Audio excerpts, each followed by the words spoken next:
Hello, Chicken Explorers. Caesar Mocha. Welcome aboard. I'm still trying to get the computer going so I can get into this chat. I'm hoping people can hear me. I haven't even had a chance to check yet. Let's see if this guy. There we are. Okay, so let's do that.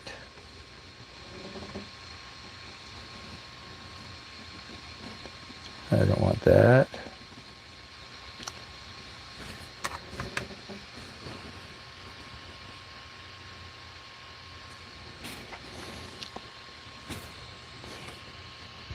Eddie Beno, thank you for coming aboard. Once Upon a City. Hey, haven't seen you since you were fighting off the ghosts of Sherburne. Welcome aboard. A little bit brighter where we are here. Let's see if we can figure out how to. Let's see if the sound is there. Do we have any sound? Hello, hello. Yeah, we have sound. Okay, so that's good. Sound is a good thing on a YouTube chat. So let's go here. Oh, I have to sign in, right? It would work better if I'm signed in. And let's just move this a little bit here. What's my name?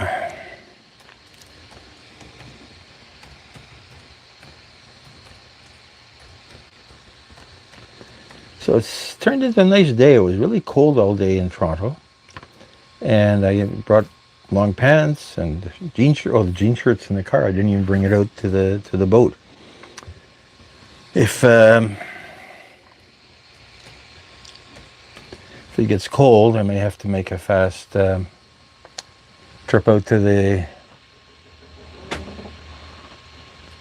Brampton of Paul Beach. Thank you for coming aboard.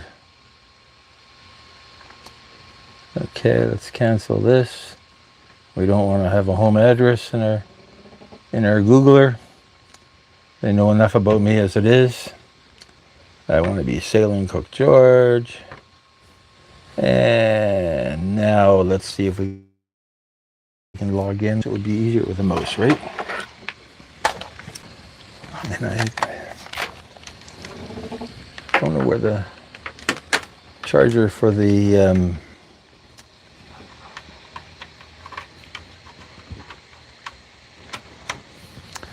okay, so let's why did it go here? I don't want to manage that. I want to get into this live. Here we are. Okay. I want to edit the video. And I want to change the description.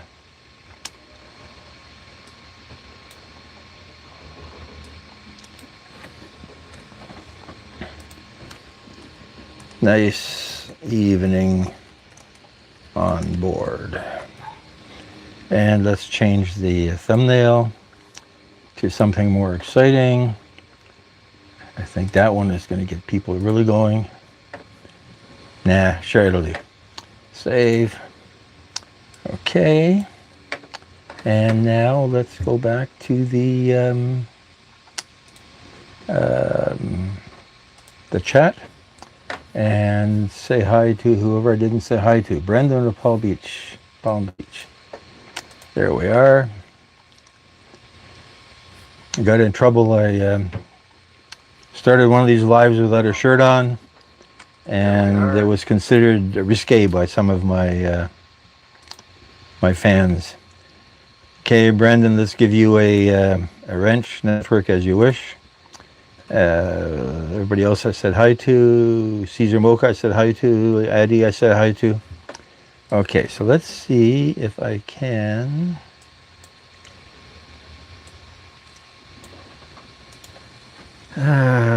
type show link to drop link.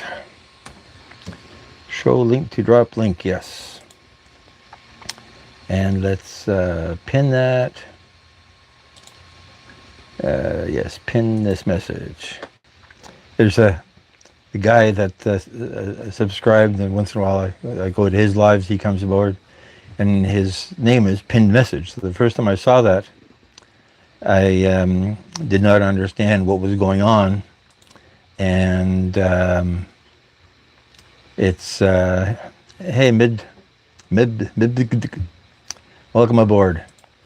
It was it took a minute to figure out what was going on. So what are we doing here? I'm sitting in the boat. We're going to bring the camera outside. The neighbor's got some issues with his engine, so we might have a little bit of noise. If it gets too noisy, then we'll not continue with that. But for now, let me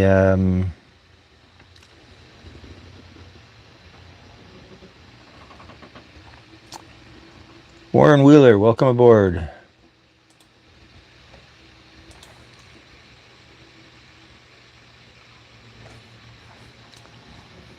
Glad to see you. Not sure who stinks, but stinking is okay too. Yeah, so we had some interesting water news out here. There's a guy rented a Sea-Doo, a jet ski of some kind, at Bluffers Park, which is maybe 5 miles to the east of here. And Allison Mapp, thank you for coming aboard. The last saw you on Lashona's thing. I guess she's not in the car anymore. The pickled mackerel, yes, pickled mackerel is an interesting concept. But it's sort of like Bismarck herring, right? The Bismarck herring is pickled herring, and I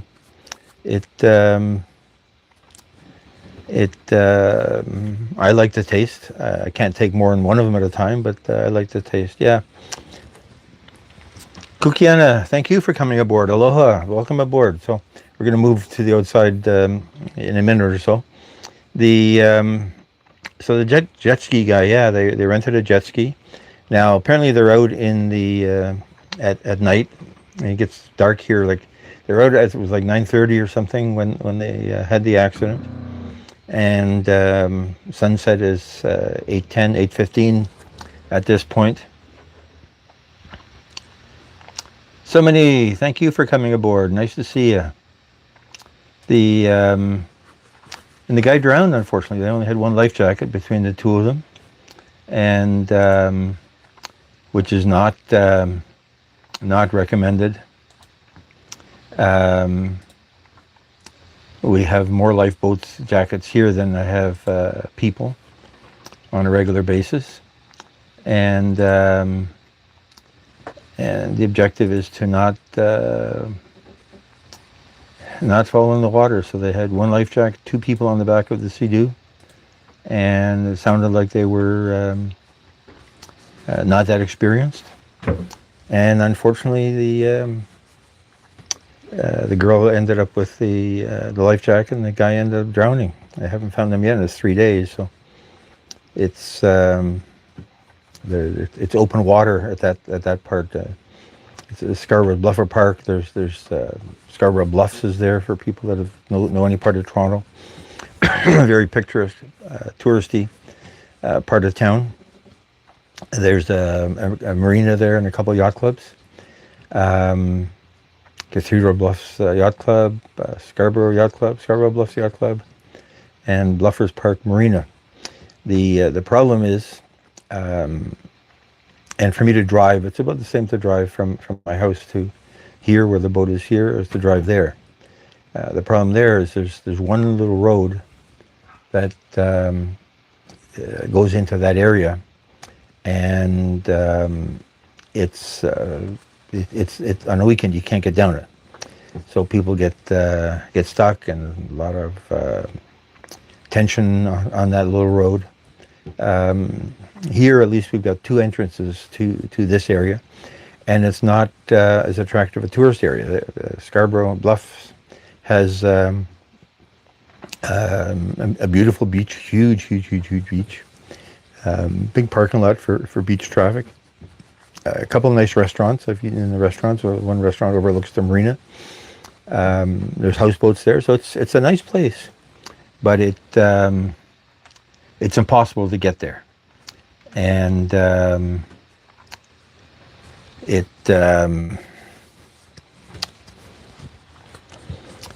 it it's so I'm glad we're not there, but it's sad. And people like being out in the water, so there's all kinds of what being referred to as illegal rental places. Illegal meaning they have no permit, and what it sounds like from what I hear on the internet and from this particular experience is that people with no experience, as long as they have a credit card, for $150 end up on one of these machines, and they rely on the rental operator to make sure that they're safe. But they've got a one-page checklist of safety rules. It's not a good thing. This area has Canada has the PCOC, the Personal Craft Operator's License. That is an online test, so it's more rules on the road and stuff like that. And in the Toronto area, we have the Toronto Harbour License, which does extend out to Scarborough because it's now part of Toronto. And that is an actual on-the-water test. And that it sort of proves that you know some of the rules, and also that you can handle a boat. Now this doesn't do testing on a jet ski, but hey, Rusty, welcome aboard. We was talking about somebody that unfortunately drowned in a jet ski accident. So there's no testing, and the testing really proves that you've learned something, either with experience or by reading a book and studying up on it, or lessons. I mean, people have sailing lessons and boating lessons, so it's kind of sad. When I see them down at Woodbine Beach, there's a whole raft of them there that park their vessels here. And they've got one of those neat Lamborghini-shaped jet boats, so it's kind of neat. I've contemplated renting one and going for a spin, and then I give up on that contemplation and decided I didn't really need to spend $400 or whatever it is to rent one of those things. Bye, boy. Thank you for coming by. I haven't seen you in a whole day, I think. Welcome aboard. So yeah, the water is dangerous. The water is still cold, even though it's August. The water is probably still only 55 degrees, and that will hypothermia will kill you after a couple of hours as well. So even with a life jacket, if you're bobbing around for that length of time, that's not going to be good for you. And without a life jacket and apparently the inability to swim, then it's not fun anymore. So that's kind of depressing. We'll hear about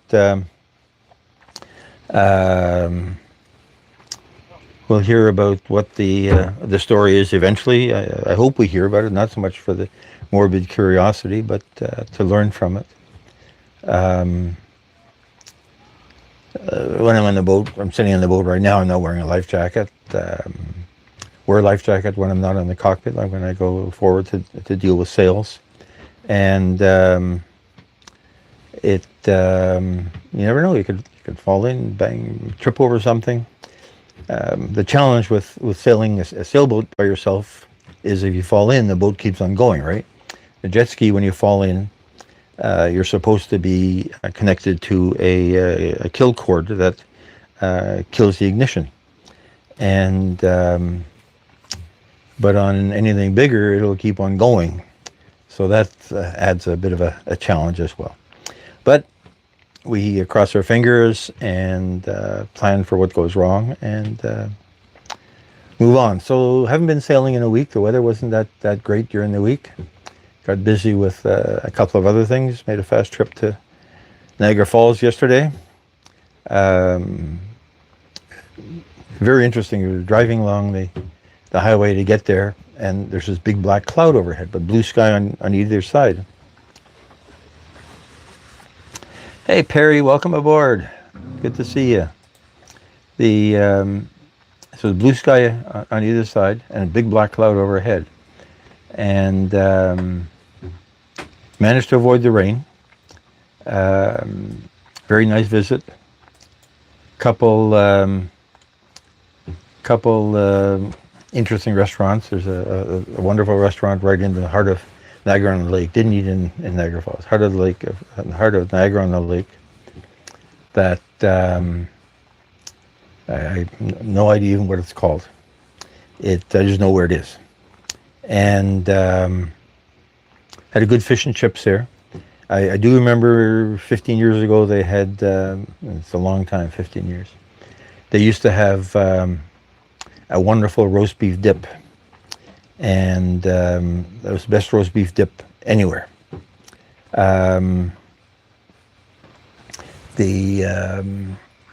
Kelsey's roast beef dip is pretty good, but theirs was the best. The fish and chips was okay.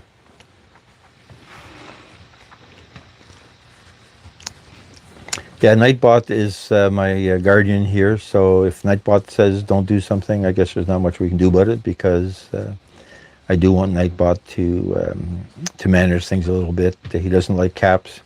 I assume it's a he, doesn't like caps, doesn't like a lot of emojis at a time, and he'll come after you. So it's not me, it's Nightbot. We'll blame Mr. Nightbot. And then had dinner at a place called the Lake House. So if you've seen this part of town once upon a city, you know it well. Mr. Russian isn't here. Mr. Russian is a Torontonian as well. There's a place called the Lake House. It's in potentially Grimsby. It's east of. Hey, Izzy Reels, I haven't seen you in a while. I've been looking for your live, and I can't find you anywhere. I'll keep looking again, but I do thank you for coming aboard. So this place called the Lake House, right on the lake. You can see Toronto on one side. If you look to the east, a bit fuzzy and a bit hazy in the water, and we had a decent wind. We had 16, 17 knots of wind. So that chop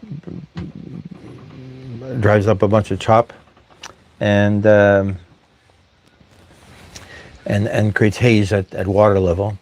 And in the other direction, you can see not Niagara Falls, but you can see Port Colborne on the Lake Ontario side of the Welland Canal. So this place, Lake House, been there a few times. It's modestly fine dining, not cheap. Had a shrimp fettuccine for $38. The 10 ounce steak of some kind was $58.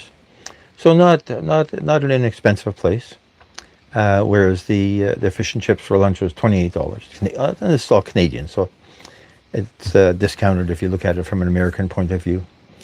And but they've got a beautiful view, nice seating. Their outdoor patio was closed because of the wind, and that was a bit of a disappointment. But it was nice. It's close to a place called the Casablanca Hotel. And Casablanca Hotel, of course, makes you think of Rick's Cafe and Casablanca, the story in the movie. And again, once upon a time, it was just a motel, and now it's turned into a hotel with some dining. So do have to check that out. But the Lake House, it's nice. It's nice. I was interested in looking at the food because I was wondering which of the recipes I could borrow, let's say, call it that. And the fettuccine had just four big shrimp, so four big, I can't remember what they call them, tiger shrimp, I guess. They're just big. But it had some mushrooms, a slice of portobello mushroom, and sun-dried tomatoes, and something green, maybe spinach, or maybe arugula. It seems to be the kind of restaurant that puts arugula in things because it's nice to say the word arugula. And the sauce had a nice garlicky taste. Now, an hour later, I was saying to myself, had too much of a garlicky taste. But that was pretty good. They had, it was interesting because, I mean, you know, restaurants want to cater to a variety of clientele. So they had underneath on the menu, underneath the menu item for the shrimp fettuccine, they had vegan shrimp fettuccine. And so I'm thinking to myself, well, how does one make a vegan shrimp fettuccine? I can see the cheese can be fake cheese, and the milk can be coconut milk, or the cream can be coconut milk. But what do you do with the shrimp? And then the waiter said, yeah, there is no, it's just no shrimp. But you still get the fettuccine garlicky taste. So that would be really good if you're not into, if you're into the vegan, vegetarian cuisine. And they had some interesting salads as well. So it was worth it from that point of view. They did not have escargot. So they had a bit of a French flavor, but not enough to get into escargot.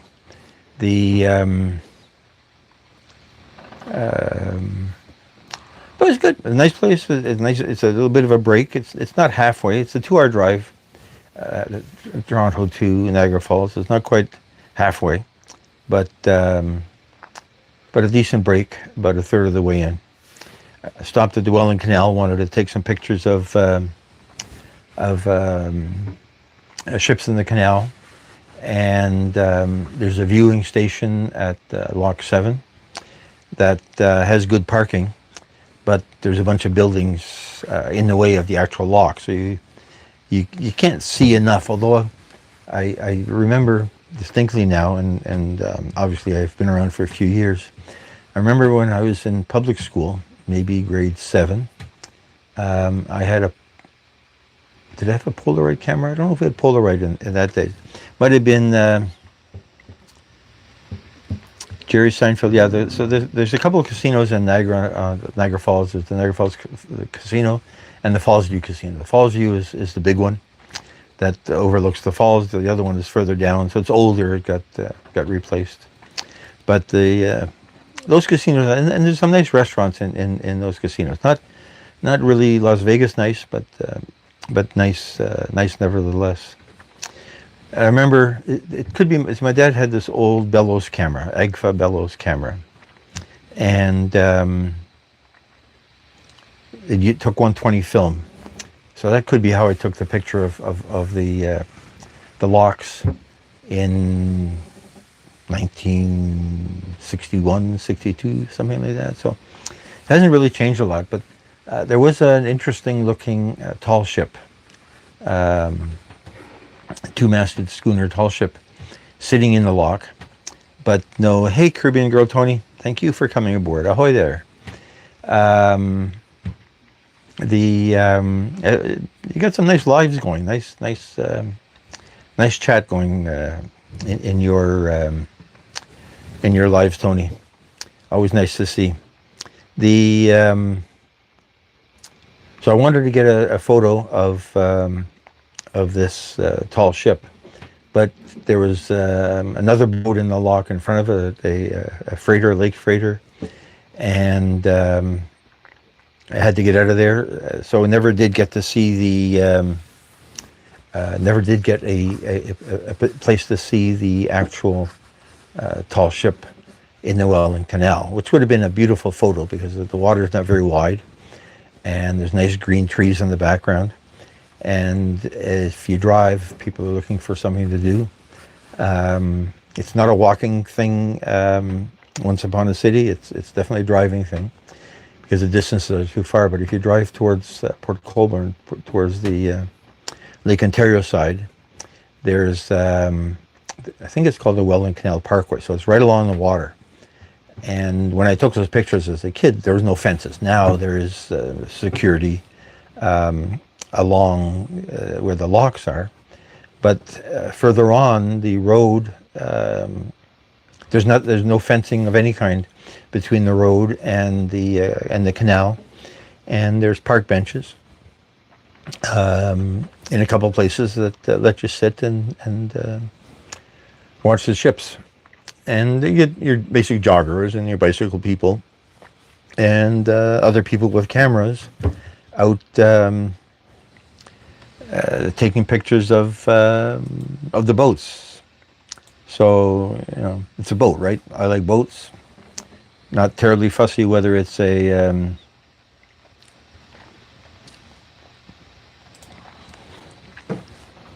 hey, EB, just saw your channel. We'll check you out and subscribe. Subscribe back if you have time. It'd be really great. Welcome aboard.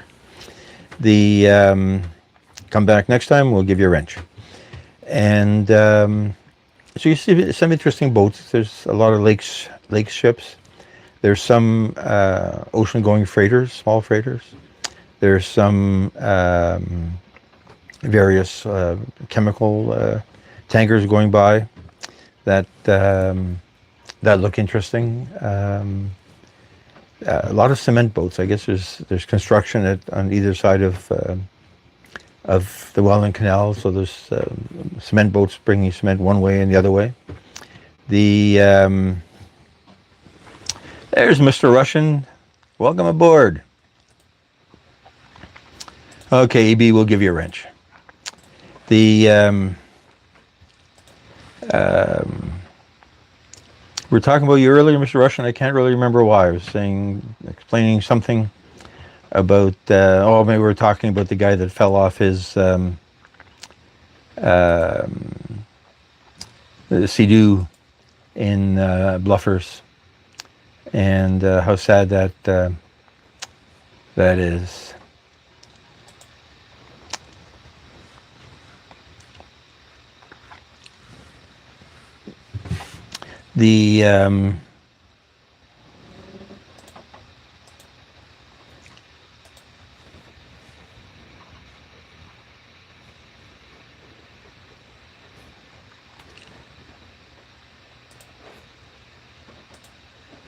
Hey Lucas, subscribed.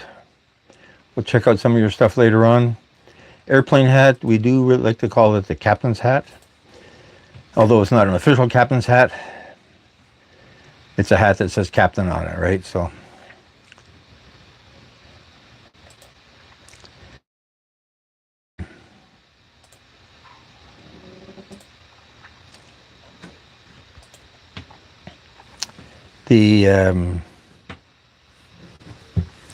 yeah, maybe before Christ we'll just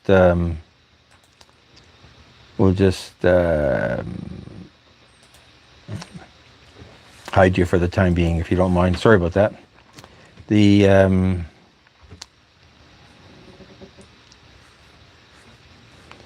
It's, I don't know, Mr. Russian, it's one of those things. I think we've hidden them from the chat. I have sort of an open mind, but not that open.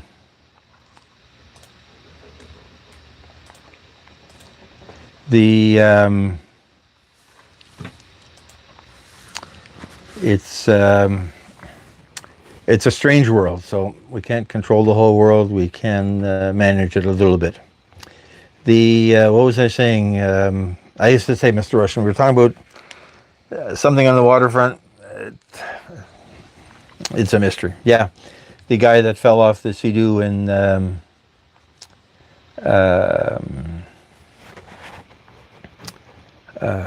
Bluffers. kind of sad because you figure, people are on the water. I'm on the water. I like everything to do with water. We were just talking about boats, and it's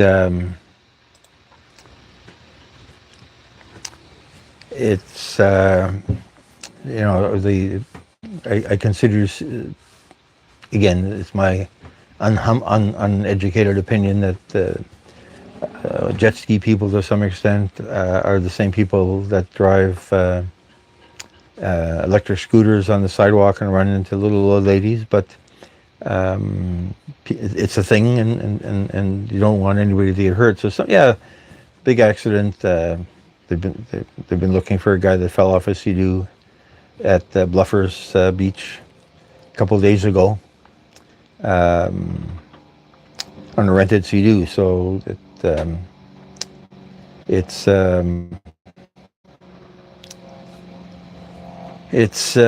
sad when anybody gets hurt doing stuff with boats. So where were we? Yeah, he's missing. Go check out CP24. He's on all of the news channels. He was in the Toronto Star this morning, and the papers are all questioning the people that rent jet skis to people that don't know how to use them for their own safety and for the safety of other people that are in the water. So it's sad. Anyway, so that was Niagara Falls. Traffic actually wasn't that bad. The traffic wasn't all that bad. It was Arizona Jake. Hey, welcome aboard. Always nice to see you here. Are you rested from your last workout session? My God, you work as hard as I keep saying. I get tired just watching you. You're doing weights. I can't remember, were you doing weights when I last saw you? But it's an inspiration, and I'll support your YouTube activities. And if I'm careful, I won't try to emulate some of your workouts. But they look amazing. They look amazing for a 29-year-old. So traffic wasn't bad. On the weekend they said there was a big construction on the Skyway Bridge. Oh, so you're live streaming. Yeah, I can't figure out how to do multiple streams at the same time, but thank you for dropping by. Ahoy there, and aloha. The traffic wasn't so bad.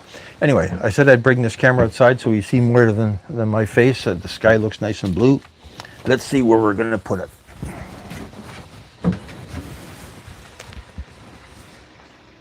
Got a bit of wind, but I think the microphone will keep us relatively safe.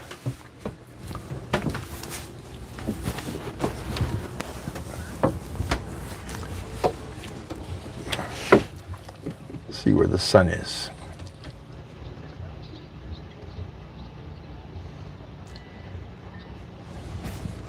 Okay, I think we'll just leave it at that angle. I'll bring the computer out so I can look at the chat.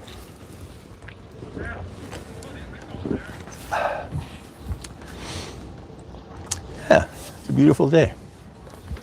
Tiny bit of breeze.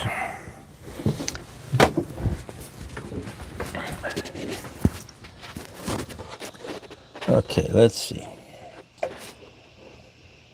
Guess if I click on live, then I'll get a more up-to-date timeline on this computer. Power supply for the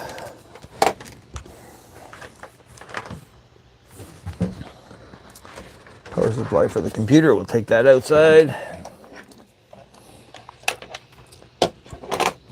I hate doing this on a phone. The phone is such a nice camera interface from that perspective, but managing anything on the phone, who thought of that stupid idea?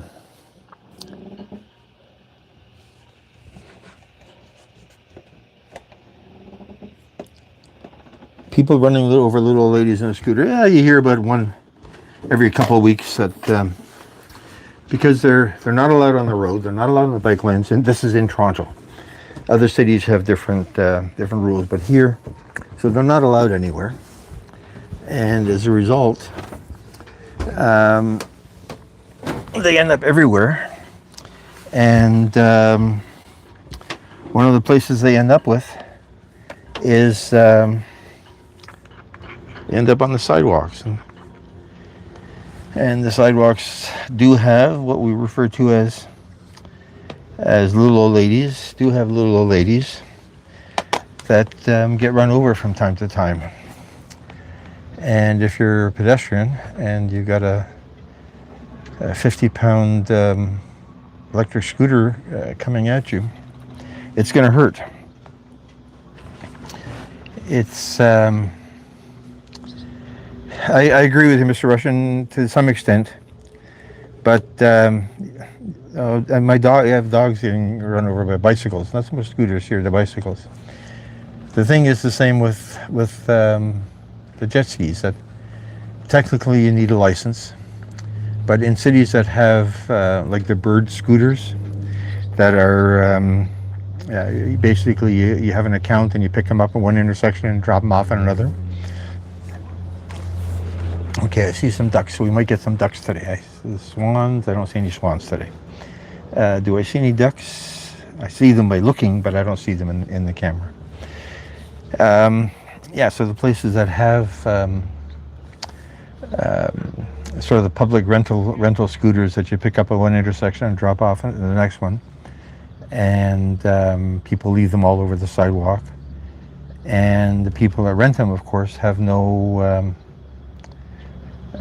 there's no licensing. There's no ensuring that they have a clue. I mean, I'm not sure how much of a clue you need to ride a bicycle, but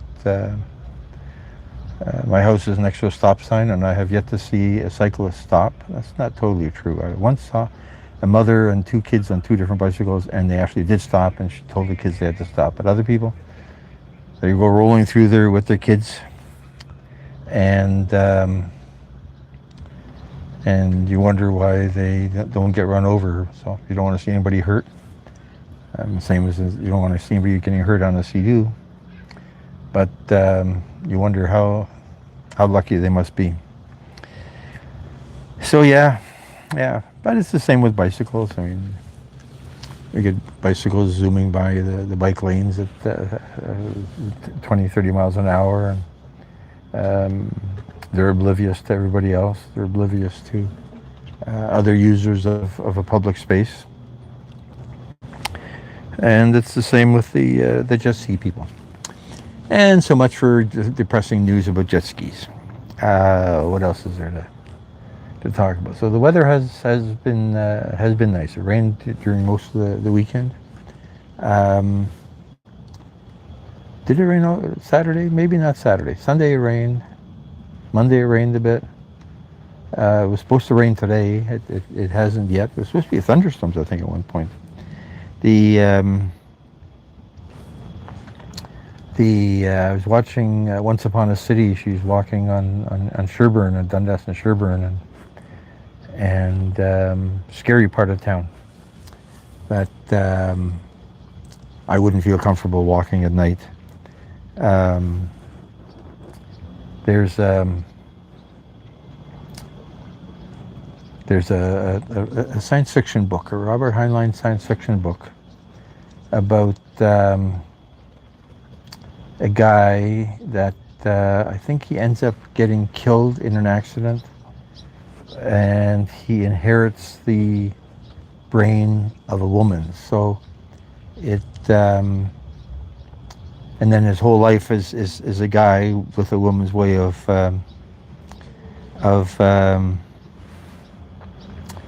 looking at the world, and the thing that I remember from that book, and it's been 30, 40 years since I've read it, is that they're driving through a bad part of some planetary system, and they put up all the shields to keep the bad people out. So it, when I'm driving through Sherbourne, I do lock the doors. Mr. Rushton, if you walk there, then if it's your part of town, then you're used to the place.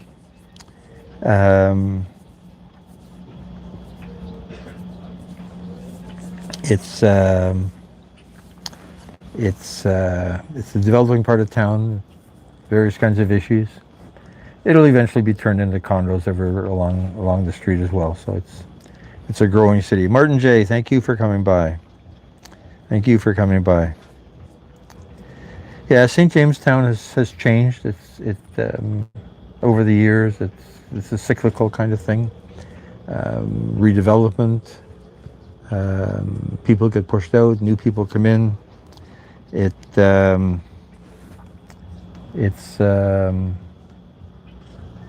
is what it is. Yeah, Cabbagetown, another interesting part of town. Mix of yuppie millennials, poverty, riches. It's interesting buildings there because it's old. Johnny Burgers. I remember Johnny Burgers. The one in Scarborough when I was taking pictures for Uber. I took pictures there, but there's one maybe the one I did was in Mississauga because there's a couple of them that are scared of the windshield washer guys. It's just me. It's just me. Yeah, Johnny's Burgers. So that was. I thought they went out of business, and they became something else.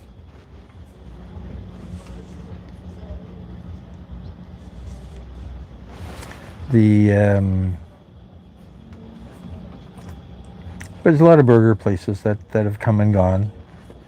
And yeah, so back to the lake house. So we're talking about burgers. So one of the things that, again, the place had, I can't remember what the menu item was. And then they had oh yeah, it was a burger, yeah. It was the Beyond Burger, right? So I'm reading the description, and it sounded so tasty. And reading the description for this burger, and then the last line I read is it was called meat-free, I think. No, it was plant-based. Yeah, when you get to the word that says plant-based, you know that it's not real. And again, each to his own. If you prefer your meat to be plant-based, then wonderful. But it was interesting how it was explained. Because the plant-based people, they want to refer to the thing as a hamburger, but it's just a highly processed collection of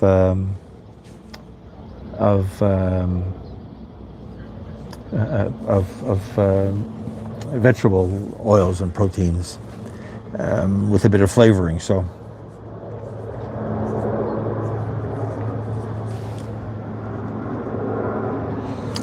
T-bones. I don't recognize T-bones. We got a plane flying overhead, so it's going to be noisy for a few minutes.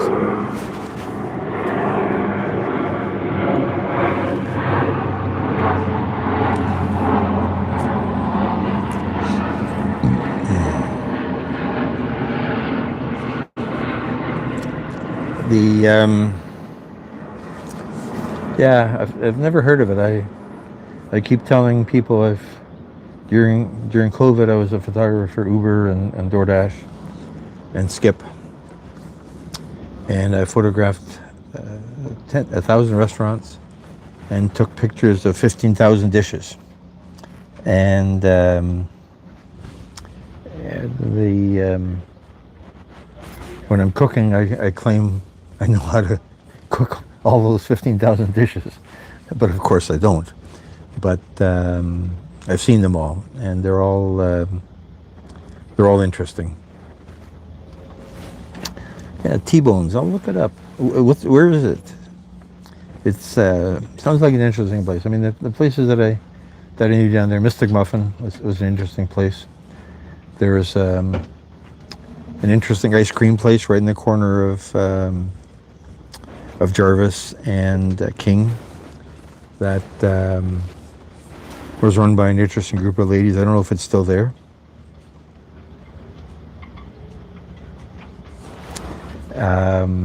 What other interesting places that I have there? Had a bunch of Greek and Middle Eastern. They were all pretty good. They were all sit down. Where a lot of the Greek and Middle Eastern in Mississauga all seemed like more fast food. All the ones on Lawrence at Vic Park, those are interesting restaurants as well. So there's a whole collection of every flavor of Middle Eastern that you can think of there. That is definitely worthwhile. And but there's a big turnover. I do remember once there's one restaurant on the north side of Vic Park at Warden, maybe just a little bit west of Warden. I was there 3 times, and it was a different restaurant each time.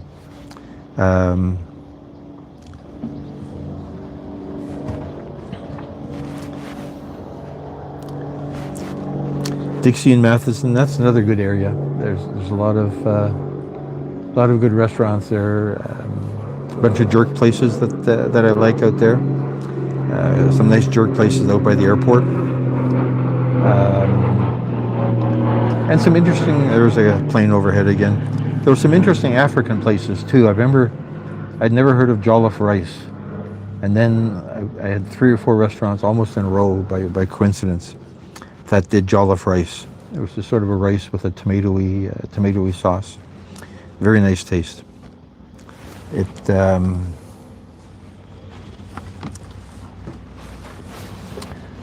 and interesting. There's marina. There's no food here, right? The only food we have is a chocolate bar machine, and they brought in a taco truck that didn't last long. So obviously people that are on boats aren't that interested in taco trucks. I know a fair number of people I've talked to that basically cook on board, so they're either living on board or visiting on board and doing their own cooking, or they're bringing it down.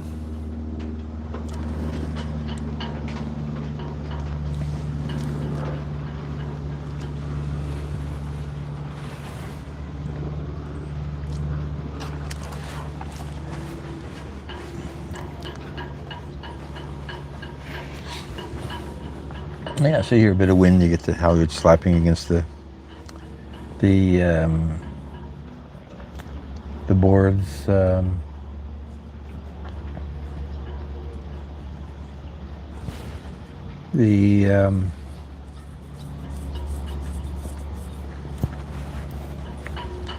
a lot of good restaurants in Toronto, and I think there's a lot of mediocre ones as well.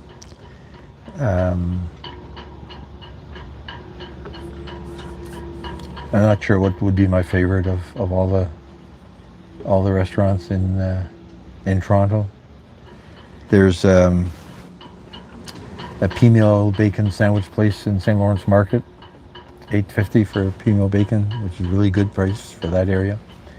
That's not a meal place, but it's interesting food. I like places on the water, so the Snug Harbor in Mississauga is right on the Credit River, Port Credit. There's a marina on one side, a yacht club.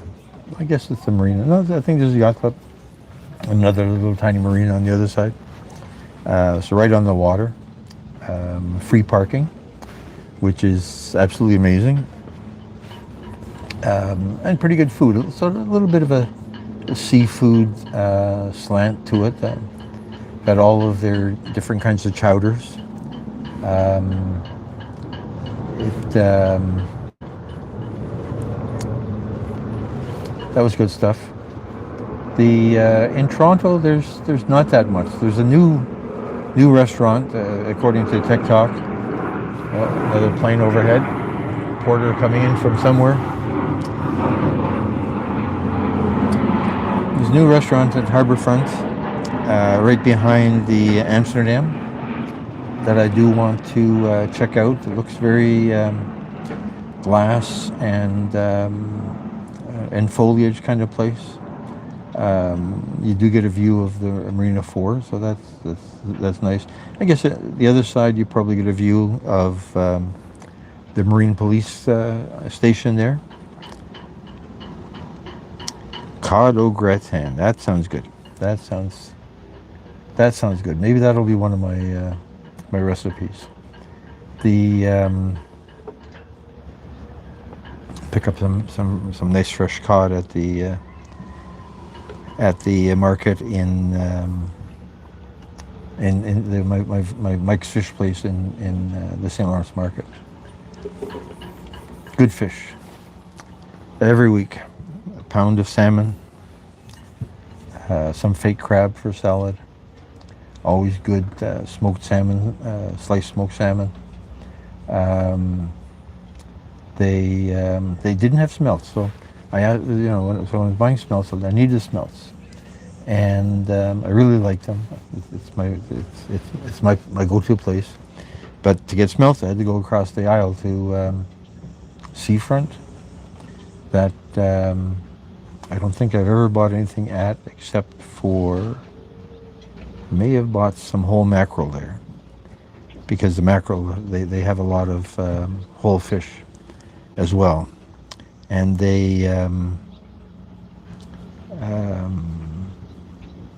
but I prefer Mike's because it's I've gotten used to it, right? And I've done some of their Christmas photography for them as well, so it's been there for a long time. And but they didn't have smelts, so the only place I could find smelts in the city was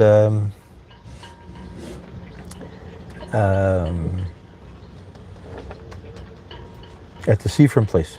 And somebody commented on that menu, on that video, that they went fishing. They made a dip net out of chicken wire to catch smelts, which makes a lot of sense, because you need something that the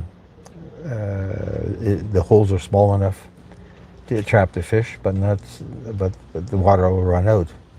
I know that when my dad and I went to go fishing there, he had an actual net that probably had half-inch holes that they would, him and all the other old guys from Hamilton would go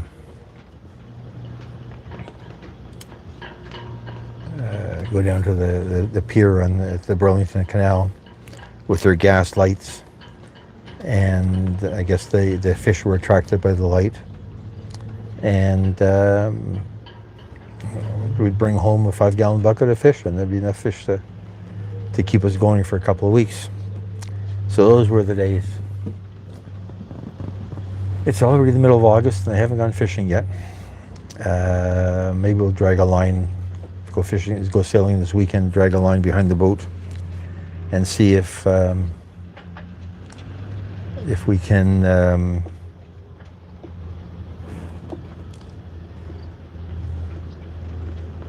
catch a couple of perch. That's what I really want. A couple of perch. Do a catch and cook. Fry them on the barbecue. That would be nice.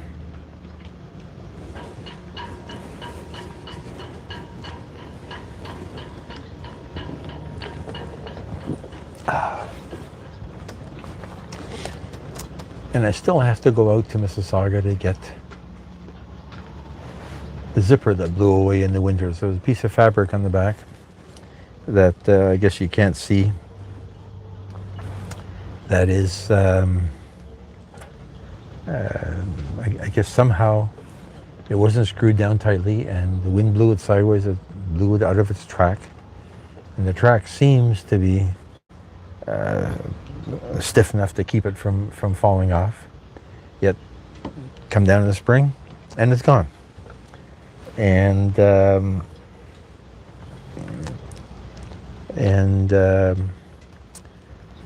so with traffic, it's a pain to go to Mississauga. You got to go to Genco's. To the people, the Toronto area people may have heard of their marine supply place that used to be right downtown, and then when that got turned into a condo, they moved out to Pickering into Mississauga, and they sort of given up on selling the marine supply things, and they're basically doing marine canvas. So nice people, reasonable priced. And they did the first part, so they'll make the part that's going to match up with the second part. So what am I looking at? I'm looking at seagulls over there, but they're not coming over here. I'm looking at a few clouds in the sky. I'm going to adjust the camera just a hair.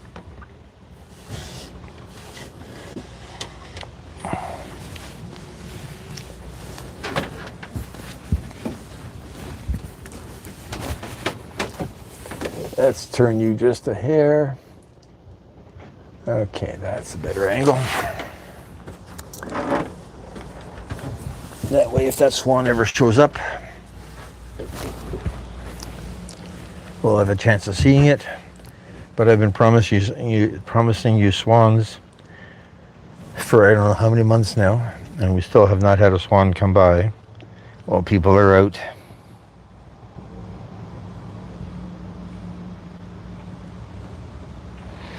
You know, you're right about, well, at this point I don't need any more smelts, but there is a Newfie fish place on Warden at St. Clair. And you're right, that would have been a plan B. I did not even think of that. I should have come to the chat to get a recommendation for there. So next year, because the smelt season's over, so we're not going to have any more smelts anyway.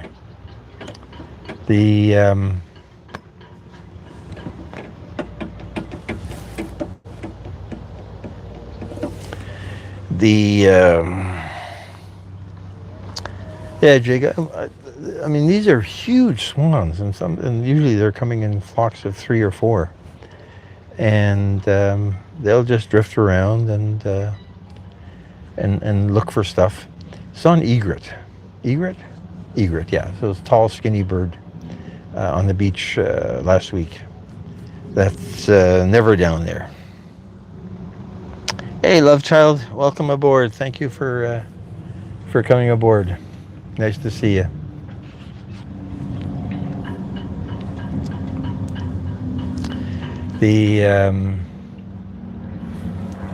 When I just came down to open the boat, I did have a couple of swallows sitting on the back, and again I keep saying I love swallows because I like the shape of their tails, and I've always wanted a picture of a swallow. But the problem is they fly so fast that you really can't get a decent photo of them.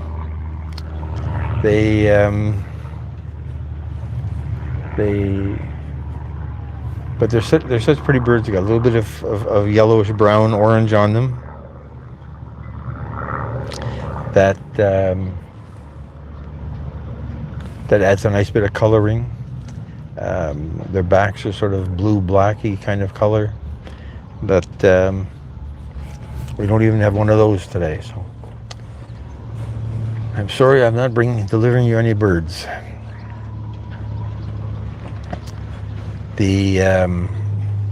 I guess I could go over to the Leslie Spit Park, but don't have enough data on the phone to go with the Flow Farm. Thank you for coming aboard. Always good to see you. I was just saying I'm apologizing because I can't get you any birds. I keep saying there's going to be swans, There's no swans. I saw one duck going by, um, but I haven't seen anything more exciting than that. So it's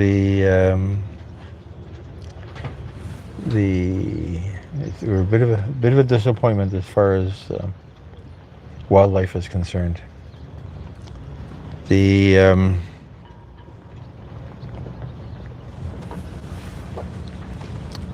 Always hoping though. And then sometimes, as it's getting darker, it's supposed to be, the sunset is supposed to be 8 something. That's why I started this live a little bit earlier than I have at other times. Yeah, sunset's supposed to be at 10 after 8, I think, today. And it's already 7:15. So it'll get get dark relatively quickly. And once it gets dark, then the birds don't show up anymore. We might get a jet ski coming by, because I've seen a few that come in after dark with no lights. So we're complaining about jet skis a while ago.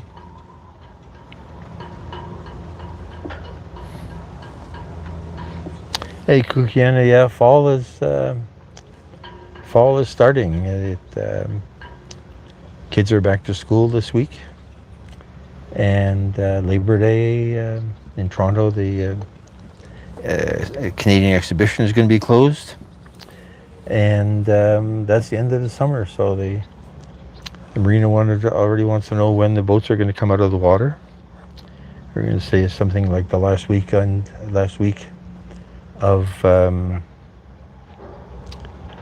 October. Hopefully we'll have decent weather until then.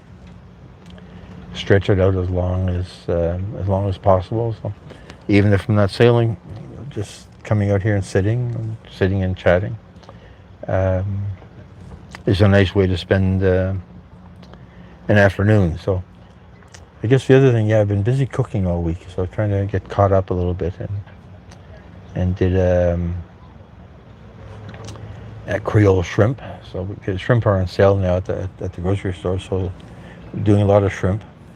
I'm gonna have to think of something new at one point, but did a nice Creole shrimp without Creole spice. So made the spice mixture. Did a search on Google. Google's AI gave me all the spice elements. Didn't have them all, but oregano and thyme and bay leaves.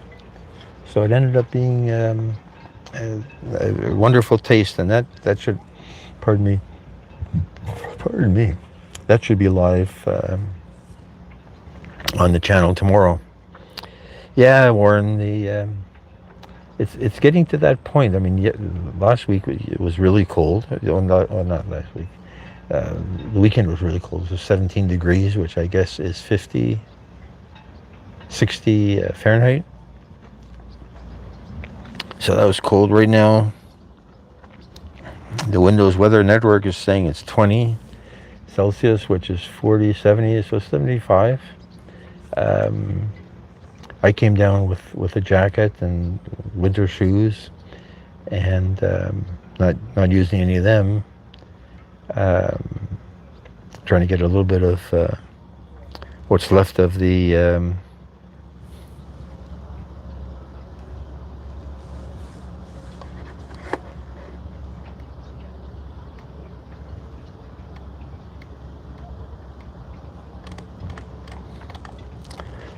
what's left of the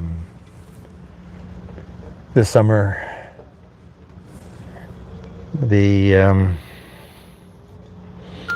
Yeah, it is a nice view. I could sit here for hours. I could come down and do other work for hours as well. Sort of like the office away from the office. And the Wi-Fi is good, so there's nothing to complain about from that perspective. There's a few boats still going out, so it's getting dark for their evening sail.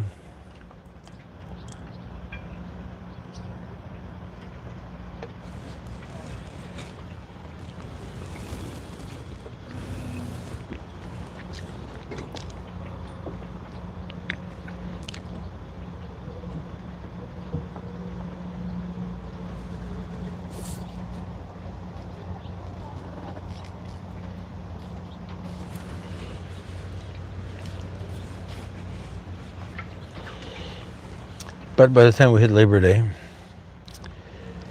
September 1st, I think we're going to see some boats, or people are starting to close them up for the winter, because in some people's minds it's the end of the summer when you get Labor Day.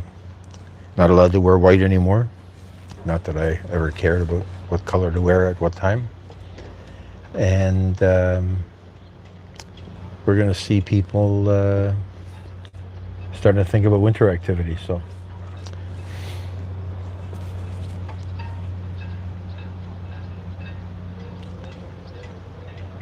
yeah, the sky is so blue. Let's aim the camera up at the sky a little bit. It's getting a bit dark.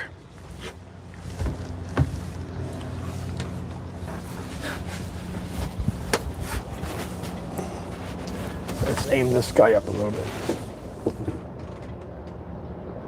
No, we don't see any more. Let's just move the whole thing forward. Move it to that side.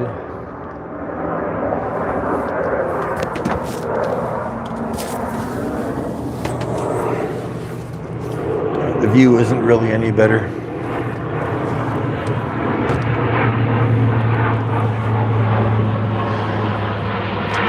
The view isn't really any better. Yeah, we got another plane going by. It's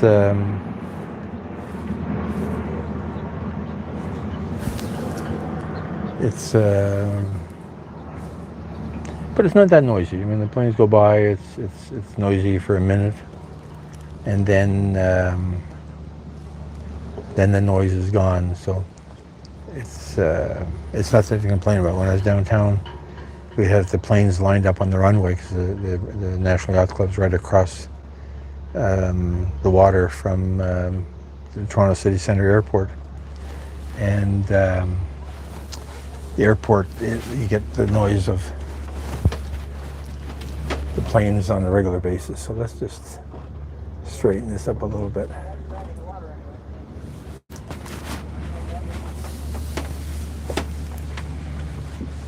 There we go. That's a bit better. No, there we are. Trying to straighten it out. I hate the lines that aren't straight. Bothers me.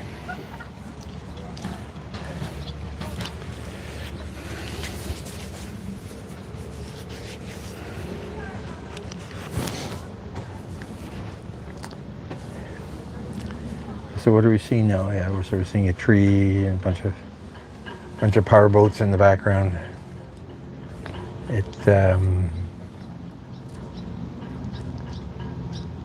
Oh, there's a swallow flying overhead. I thought he was going to land here and say hello to us, but he didn't.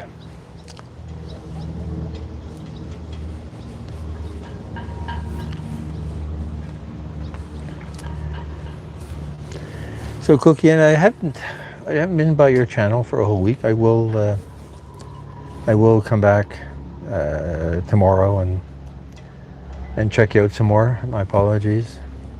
And there's some other people that I haven't been to see that I've been following for a year, and I sort of lost track of them. I guess you end up with a list of people that show up in your notifications on a daily basis, and you click on them, and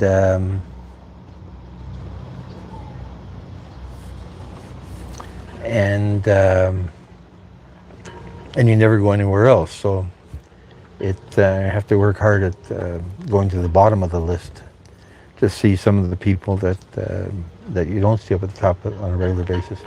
And somehow YouTube, I look at my subscriptions page, so I get a bunch of people that are at the top of the list. Okay, here comes some ducks. Now they're only little ducks. I don't know if I see them in the picture yet. They should be, because they're going past that second motorboat, and then they're going to be going past the motorboat that has the life buoy at the back, the lifesaver at the back. Yeah, all you see is a little dot moving in the water, so they're not that exciting. And by the time, the camera takes up all of that space, so there's not that much to be seen.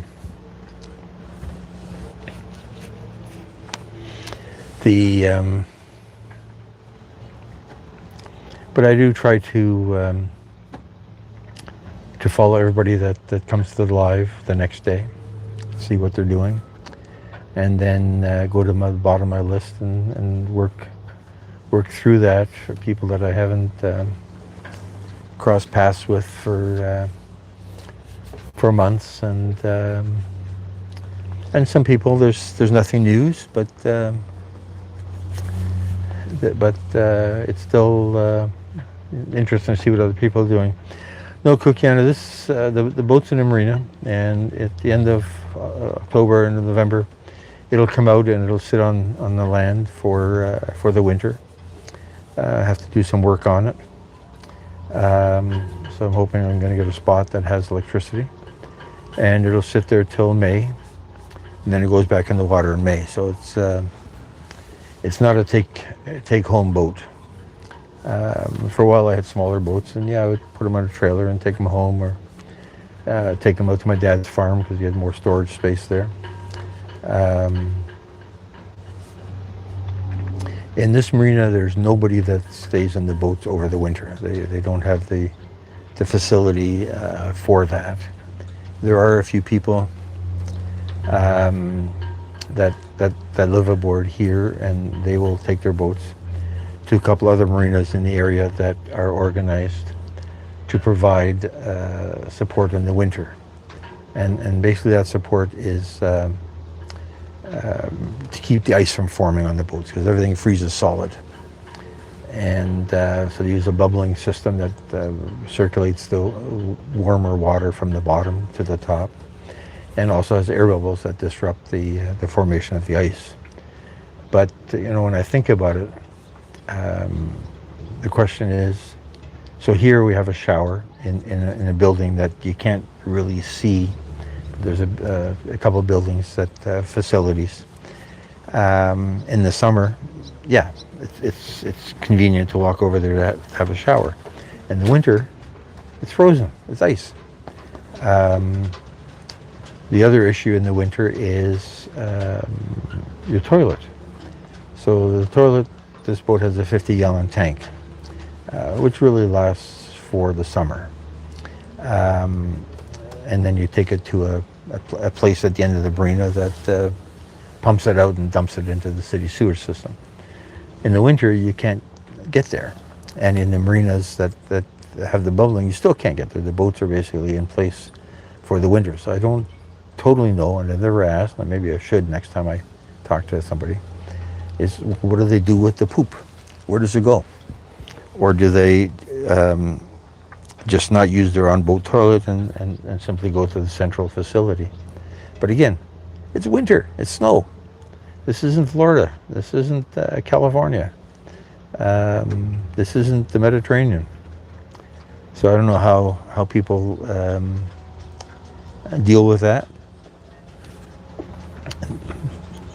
They obviously do, because they're happy with their arrangements. Otherwise, they would do something different. I've seen a few people that have channels that talk about living on narrow boats in London, England. Now, London doesn't really freeze over in the winter, so it's not quite as cold as here. But they have what they call cassette toilets. So they're basically what I see here for people that have camper trailers. So the little portable toilets, and they take them to some place and they connect them and they dump them.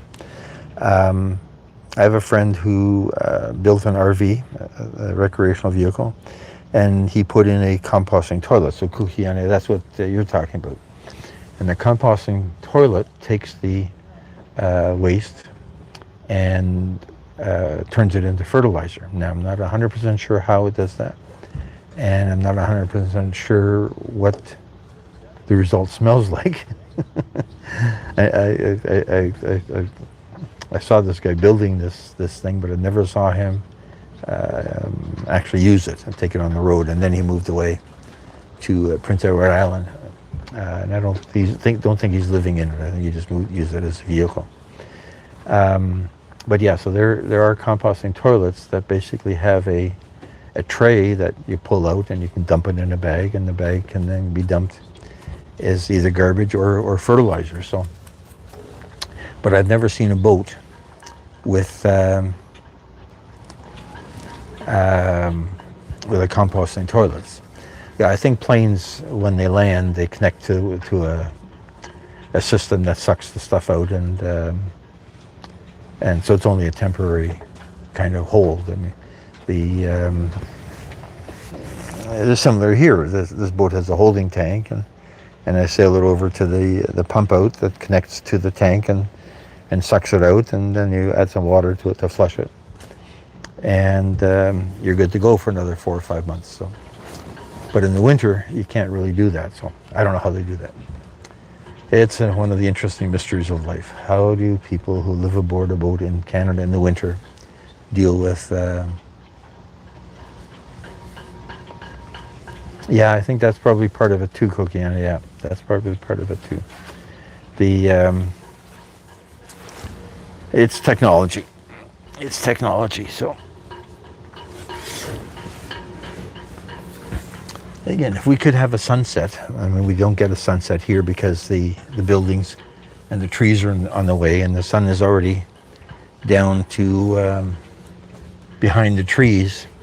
But I see the clouds are getting a nice little bit of an orange haze, and I see a little bit of orange haze above the trees in the direction the camera is looking. So it would be a beautiful sunset if we faced a slightly different direction. So it's what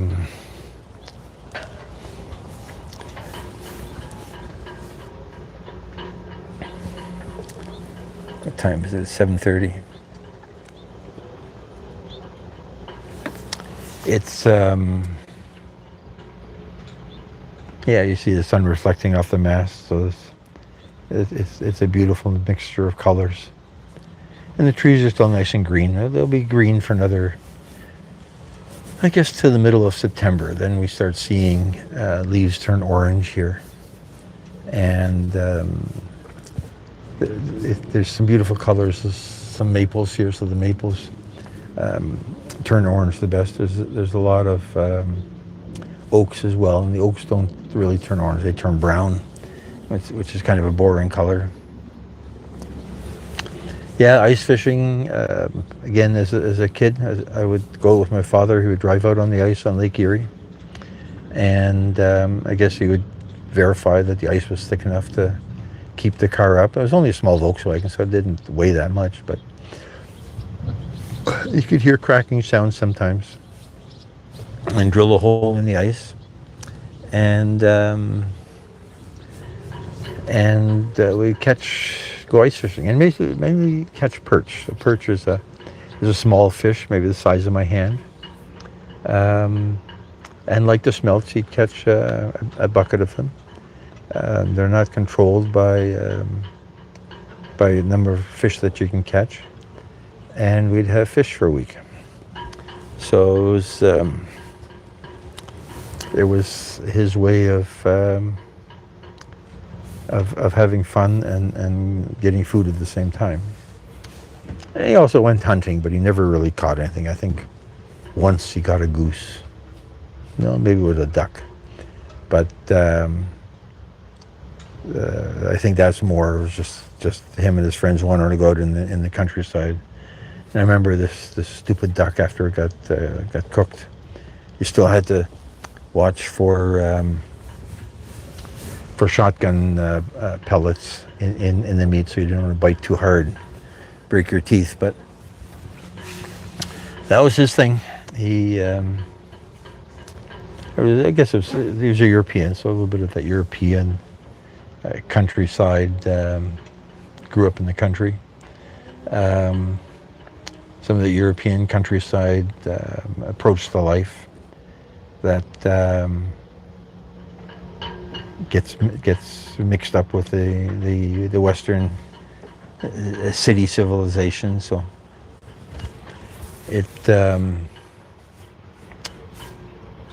it was an interesting childhood. Nothing to complain about. Didn't have a boat though. I always wanted a boat. We made a raft. We had a pond close to where we lived, and I couldn't swim, right? So at this point, I'd be maybe 10 years old. But me and a bunch of guys, we made a raft out of some logs, and we'd float the raft. And I'm amazed that we didn't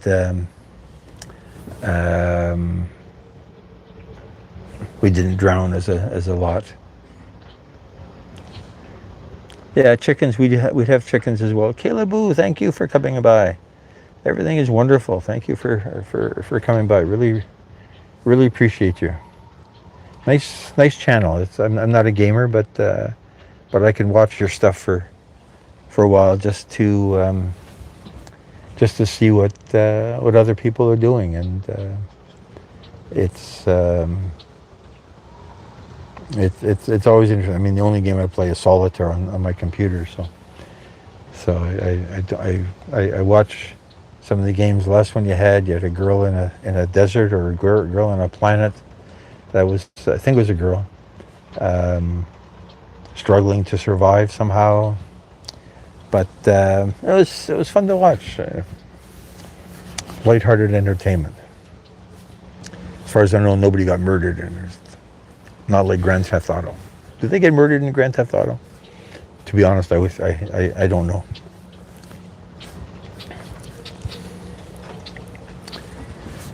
I hear birds. Please come by. I need a bird.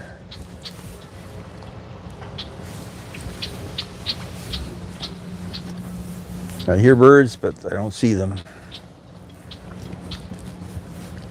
Nobody is staying around long enough to visit us. Yeah, where the swans usually are at the end of that channel. I don't see a single swan there.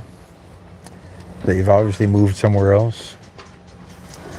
It's getting windier, so it's getting colder now.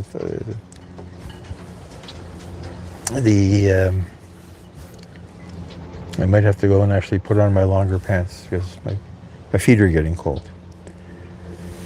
Let's see what it's like when the sun goes down. So if the sun goes down at 8:15, it's 7:40. That gives us another 20 minutes. Yeah, maybe then that'll give us time, and we'll keep talking until it gets too dark to see what's going on outside.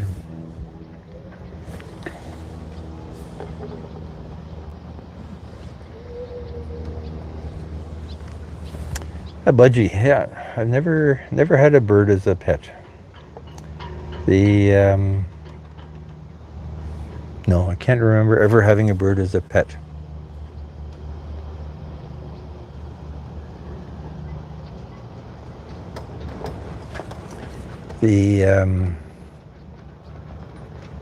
Is that we had chickens, but they weren't pets; they were food. And you don't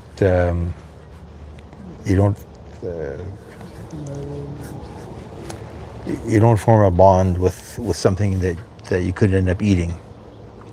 Yeah, the birds came by, and I looking to see where they went to, and I didn't see them. We're going to have an airplane going overhead in a minute. That's going to create a bit of noise.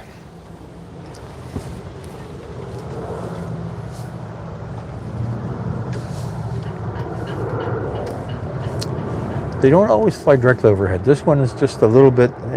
Is he going to show up in the video? No, he's not. He's too high. They're not always overhead, but today they seem to be. And could be the angle of the wind. And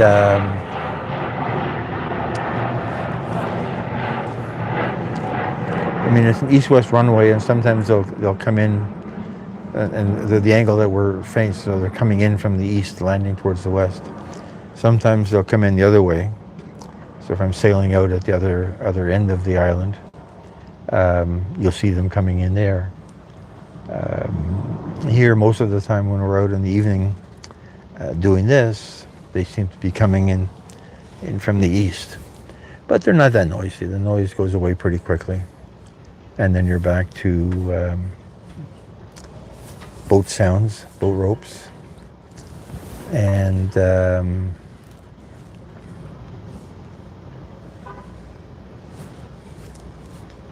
I'm looking for a boat on the other.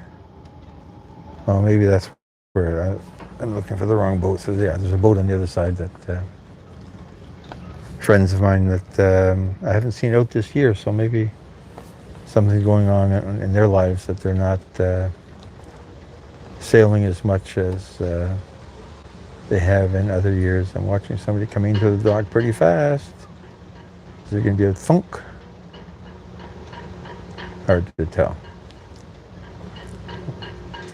Hopefully he slowed down in time. Can't see from here as to whether he came in too fast. Hey Raptor, but yeah, Nightbot is watching everything that we're doing, and we like Nightbot, so we don't argue with him.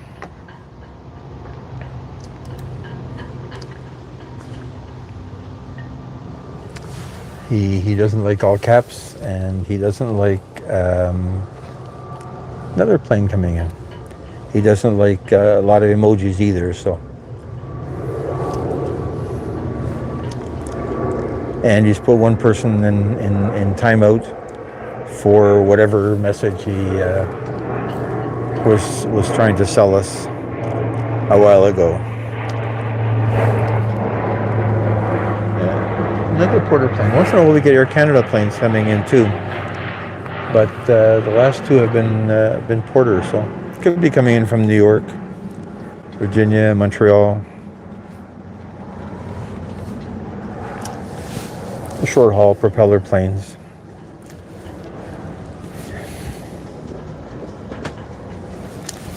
The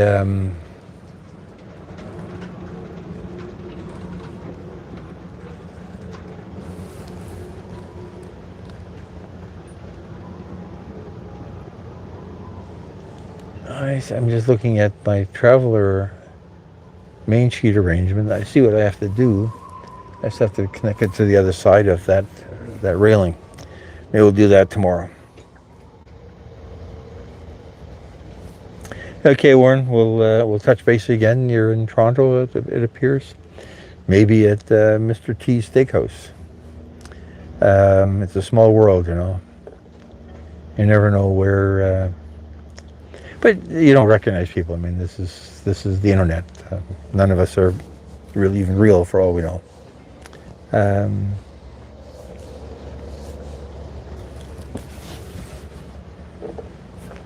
Yeah, so they do have security walking up and down the dock. So I don't know what they accomplish if they walk up the dock. How would they recognize what's going on? I mean, I guess if somebody's trying to steal the boat, I suppose. Yeah, my face is all over the internet for other projects, so I figured one more project. It's not the end of the world. Try to keep the internet trolls at bay, but you can't really do that if you want to talk, and you have to let anybody that wants to talk, I guess. And then Nightbot takes care of eliminating some people with whatever algorithm Nightbot uses to do his filtering.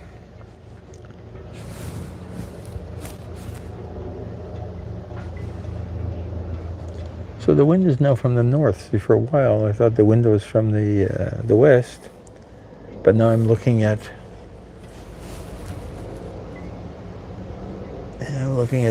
the wind indicator of the boats next to me and across the river, across the fairway, and they're all pointing to the north, although not that one. That one's pointing to the east, so I guess there's a bunch of different angles of wind here.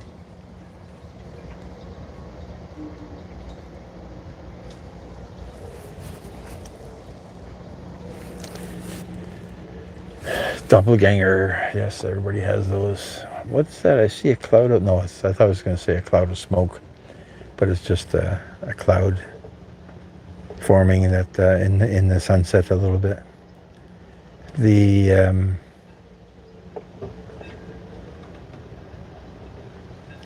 When it gets dark, it gets really dark here. Last time I stopped alive just after the sunset because I was getting really, really cold. But then I cleaned up the boat for a while, so I was probably here till 9:30, 10 o'clock. And it got so dark, I couldn't see the neighbor's boat anymore.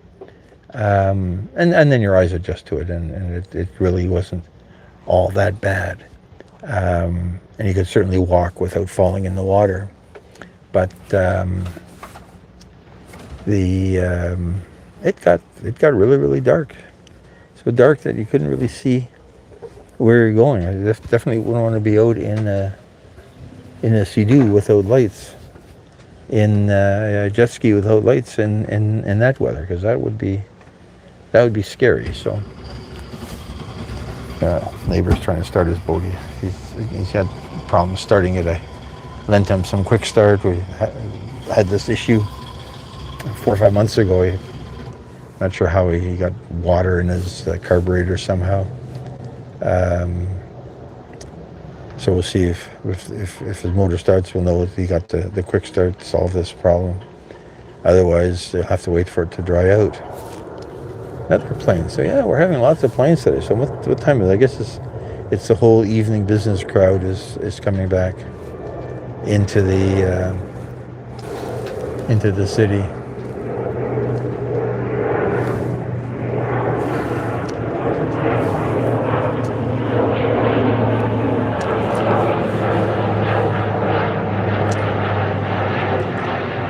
Makes you think of that song, Leaving on a Jet Plane.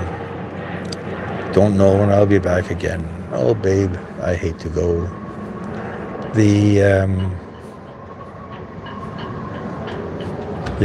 Not sure what his issue is.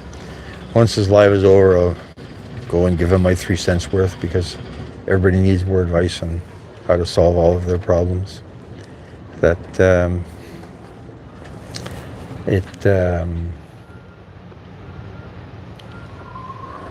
And you don't have to take advice, but you listen and you filter it out. And even I've had advice on the chat from different things on both the boat, from people that have boats, and on cooking from people that do cooking, and some of it makes sense. So you take it and filter out the stuff that you think doesn't make sense. And I hear he's almost starting. If I wasn't doing the live, I'd go over and spray a quick start into his carburetor. But we're not going to do that, because the live is more interesting than his engine problems. Yes, that's the problem. He's got a gasoline engine. I got diesel, so diesel has fewer things that can go wrong. Yeah, I can smell gasoline. Diesel has fewer things that can go wrong. There's an injector, and as long as the injector pump is pumping and injecting fuel at the right time, and as long as the starter can turn the engine over to create the compression, it's going to run. A gas engine needs the ignition system, the sparking system, the points, the rotator, the coil, the thing to trigger the spark at the right second. It needs the gasoline, the carburetor injecting it at the right time. So many more things can go wrong with gas. And gas burns, so it catches fire and blows up. And I think we've never had a fire in this marina that I know of. There was a boat that was burned out on land, but I think I got towed here from somewhere else. But I was watching YouTubes and TikToks of a fire in Florida. It was a Canadian boat, or at least it was all Canadian people, and they were putting fuel in the boat, and either they didn't turn on the fans, the blowers, to suck out the fumes, or there's something else wrong. They fueled the boat, and then they started the engine, and boom, the whole thing went up. And people got hurt. So it was, if you look at the videos, one guy goes flying through the air from the back of the boat. So it's dangerous. So it's, again, like the jet ski issue, that if you're not careful, it can be it can be dangerous. It can come and attack you when you're not watching. Yeah, that song. So it's not, John Denver didn't write it, but he played it, and it was a good song in those days. I can't remember who wrote it. Mamas and Papas, Mama Cass. Can't remember, but it's from the 80s. So it's a good song. I like it.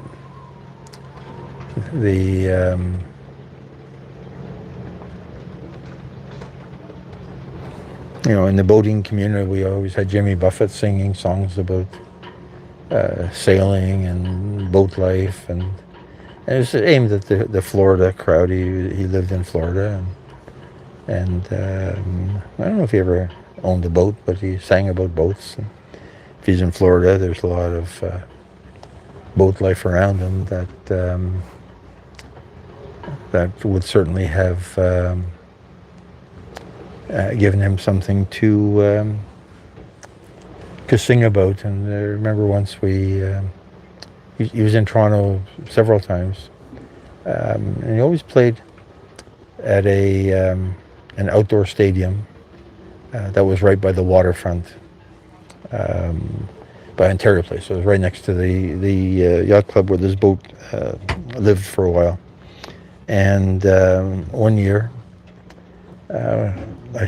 we went to see him, had dinner at the yacht club, and then sailed over in somebody's boat from the yacht club to the dock at Ontario Place. So the sail was only like 5 minutes, and it really wasn't even a sail. It was just motoring, but it was in the water, and we went to see Jimmy Buffett by boat. So I thought that was a really neat experience to take a boat to see Jimmy Buffett singing about boats.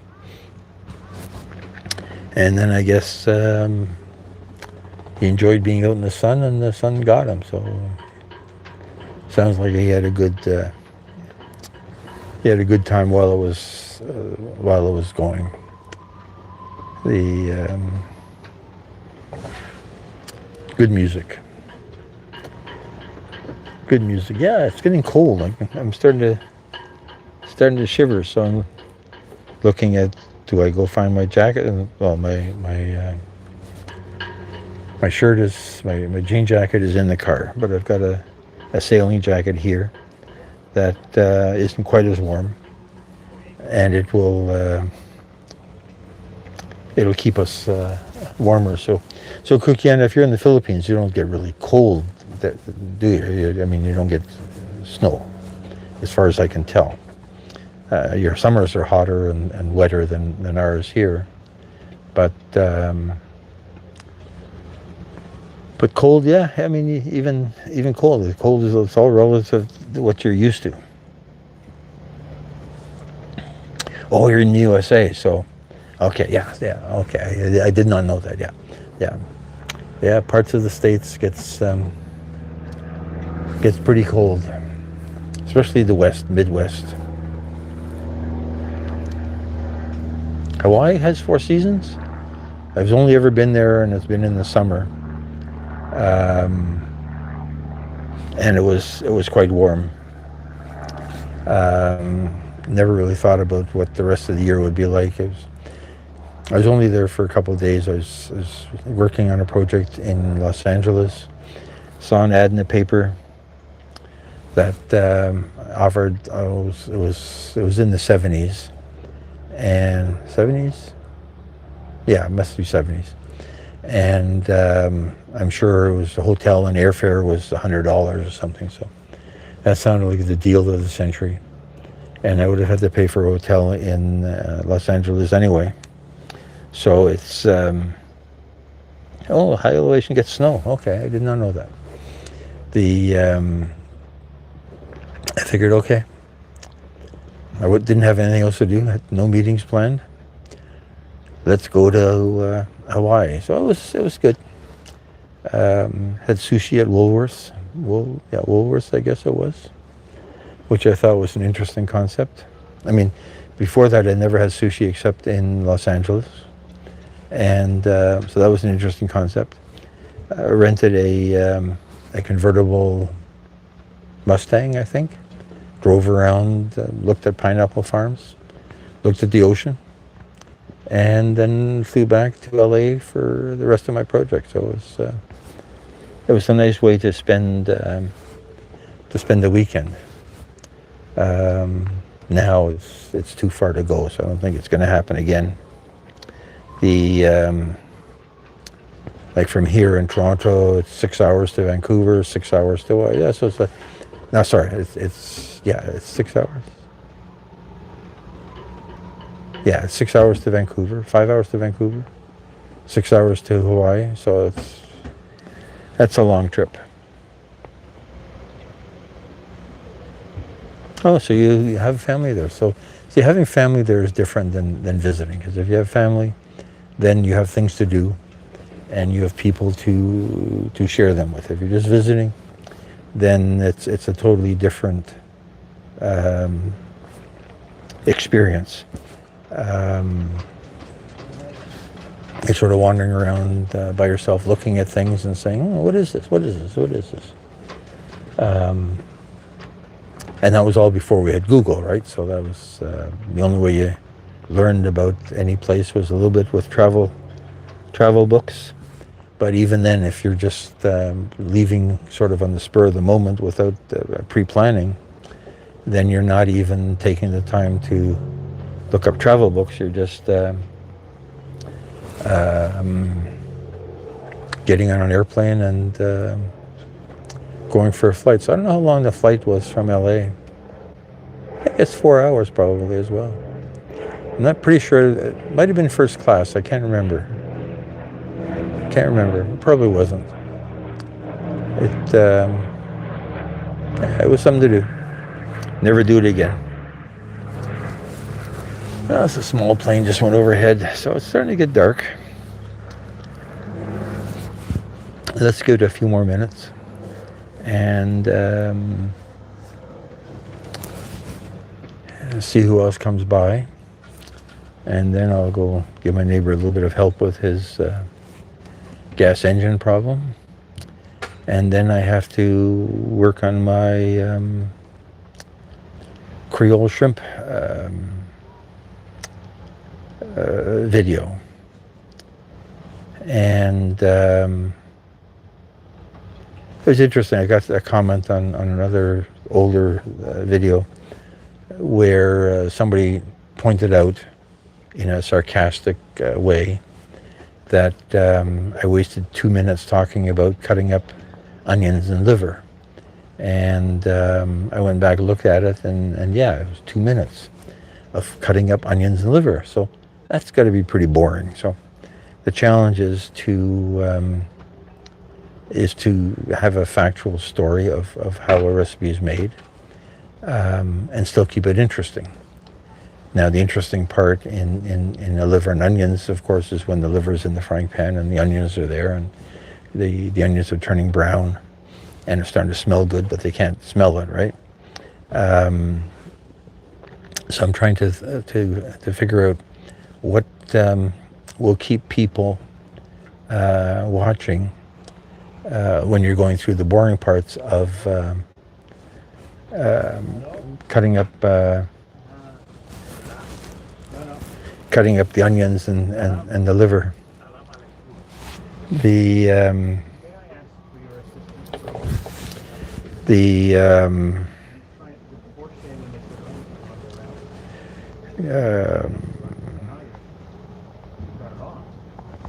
Trying to figure out how to present that. So I ended up watching a bunch of Martha Stewart videos last week to see if I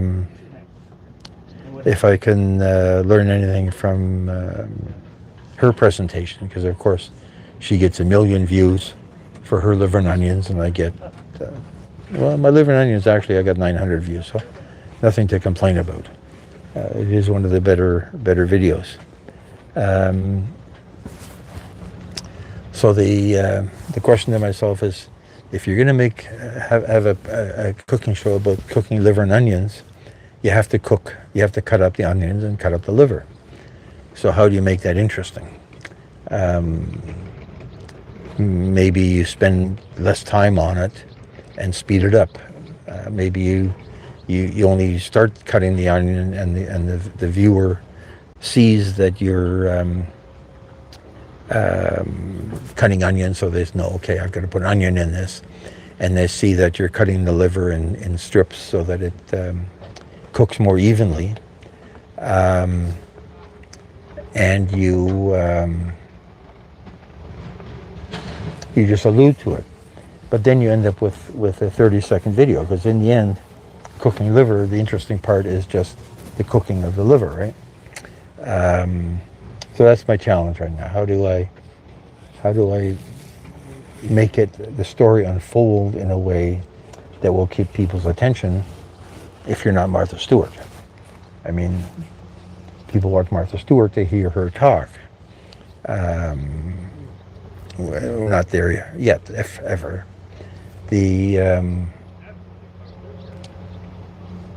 So that's my challenge.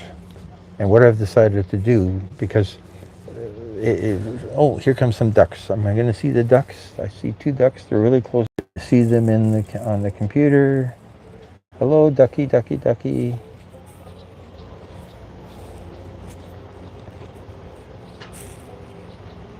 Ducks are right behind the boat. 2 of them. 2 of them. Yeah, you can sort of see them. They're a little bit too close. They're hiding a little bit. Yeah, I always got liver. My mother made liver. It was always the same. I'm looking for different ways of presentation as well.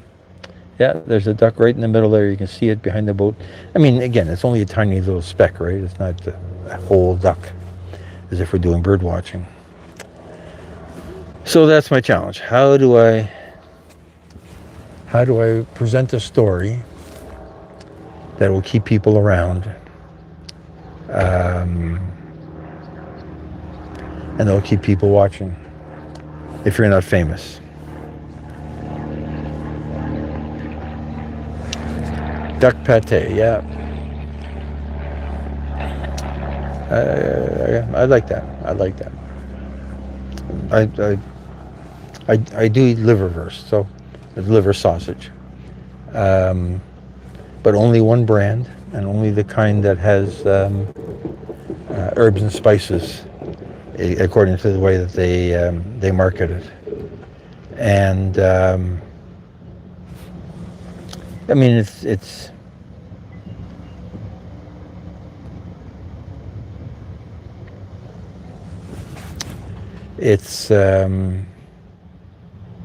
I like the taste. So back to this, you're talking about all cap titles. So I started looking at using ChatGPT to make titles, because people say you should do that. And I think Google, YouTube now is doing a thing where you can go and it'll generate some titles for you. But I found that they have too many words in them. And I'm not sure if that makes any difference. We'll see. We'll see if the next one. So I'm trying to spread out the preparation and the cooking, where you actually see things happening in the pan. And we'll see if it keeps people interested. So yeah, so it's getting a little bit darker. The sun isn't totally down yet. Should be down in the next 10 minutes. And that's probably when we'll say goodbye.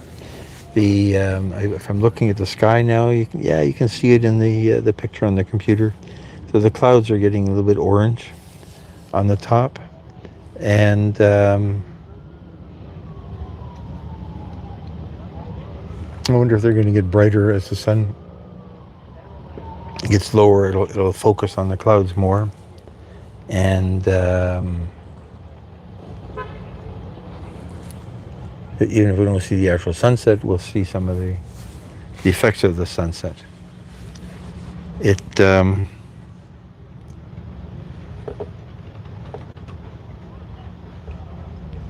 don't know if we're gonna have a moon tonight. I didn't check. I haven't seen a moon in a couple of days, so maybe we will have a moon.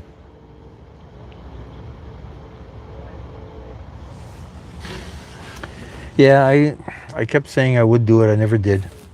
I wanted to buy a solar lantern that I would tie at the top of the boat up there, and I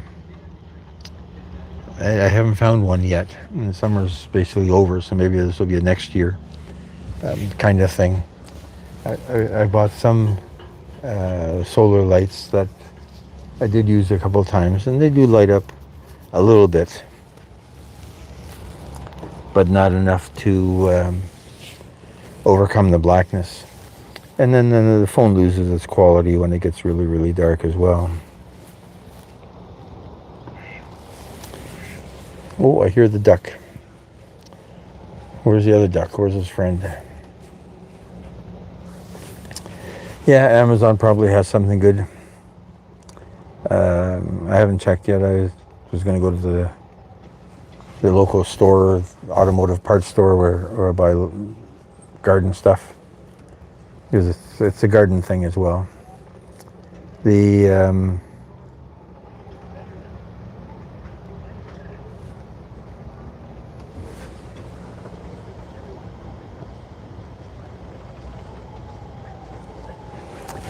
yeah, I don't talk enough to get 4K hours. At one point I thought that would be the case, but I don't talk enough to do that. My objective is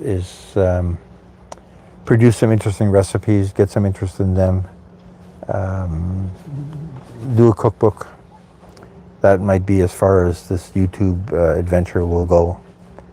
The 4K hours is 350 hours a month. That's 10 hours a day, every day of the month. That doesn't seem achievable with my friends.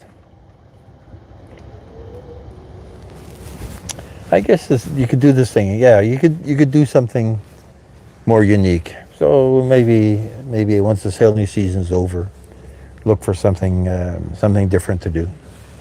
Turn it into more of a show. That's a good idea. Thank you for that. I'll keep that in mind. I do see a lot of people. This is like Kukian. I haven't seen any of your lives that I know of. But I do see a lot of people doing entertainment shows. Boy was on earlier at the beginning of our session, and he does this crazy dancing thing, and it's easy to see how people would watch if he's on for 2 hours, how people would watch him constantly for 2 hours, because there's something unexpected every minute. I'm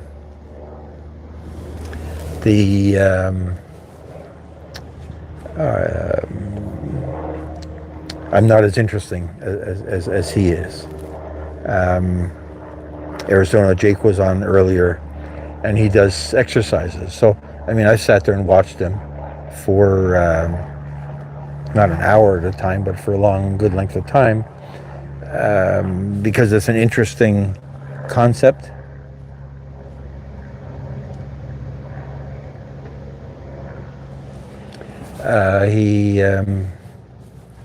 He gets a lot of visitors, and the entertainment. He's doing weightlifting, so the entertainment value is there in seeing him do the exercises, and then listening to him complain about them. So there's that interesting thing that keeps you going and makes you want to come another one. So yeah, I'll check yours out, Kukiana. I've got to work on my recipe after this, but we'll find out when you're live, and we'll spend some time with you. You've been here for quite a while, so I really do appreciate that, because it does add up. Even if I say I'm not going to hit 4,000 hours, you say to yourself, well, maybe you could. And you never know what that's going to come up from whose time that's going to be there. So yeah, it's getting a little bit dark. The lights are out, but the flags are still blowing the same as before. So I guess the wind hasn't stopped. I don't know if the angle of the wind is different. Yeah, the wind is more from the west now. So for a while it was from the north. It's changed around, and it is getting cold. So it says we've been talking for 116 minutes, so we'll give it another 4 minutes to make it 2 hours, and we'll see how many. Let's click on analytics, see how many watch hours we are accumulating from this. Sometimes I try to calculate it, and it doesn't.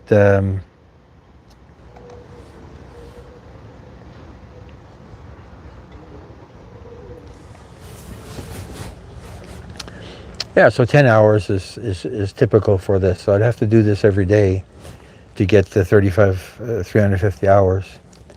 And I don't have 35 days of anything interesting or even useful for people to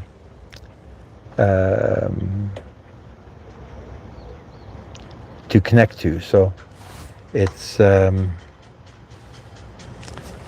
I don't know if that's going to happen, but we'll keep, it's all going to. I had another channel that's still live, this thing called Canada Art Channel, and its purpose was it was interviews with Canadian artists and singers and songwriters and writers, various people in the art community, and it was never intended as a YouTube monetization exercise. It was intended to publicize the various people that I came across, and there was a guy involved in directing this, and he did a lot of promotions for theaters and museums, and that grew very, very quickly, and then died out because we lost those contacts, and there's no new material there. But for all the people that were interested in Canadian art and Canadian artists, got a lot of people without even trying, as opposed to now, I'm actually trying.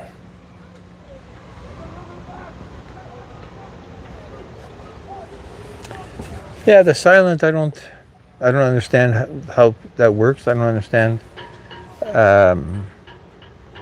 why people sticking around. I watch people, and I see that they're live for 4 or 5 hours, and when I'm watching, they have 8 people, so 8 people times 5 hours is a good number of hours. So, but I don't understand the whole concept of a silent, faceless live. I did one where I had a picture of cutting mushrooms, and it was just a loop, and it ran for an hour, and it got some traffic, but I still talked. It wasn't silent. It was just not a live in terms of this is live because we're sitting here in the back of a boat watching the sunset, or I guess not the sun set, watching it dark, which is not the same as sitting and watching a loop of somebody cutting up mushrooms. So Kukiana, you're probably the only person that's left watching. I am going to thank you for taking all that time. I'm going to pull the plug on this. We're not going to see any more birds.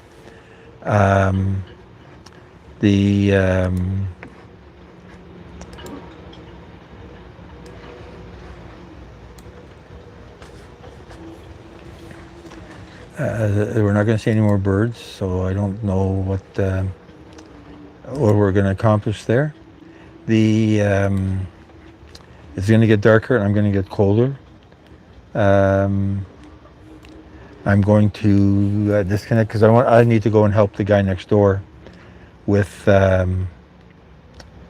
his motor. He's gone off to help somebody else who came by and needs help with his mast. I don't see them at this point, but I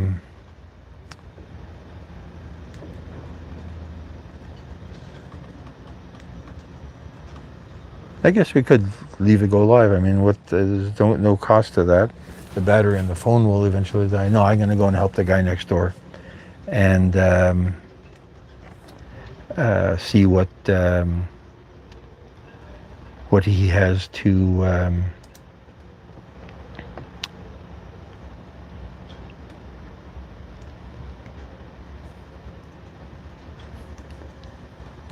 say.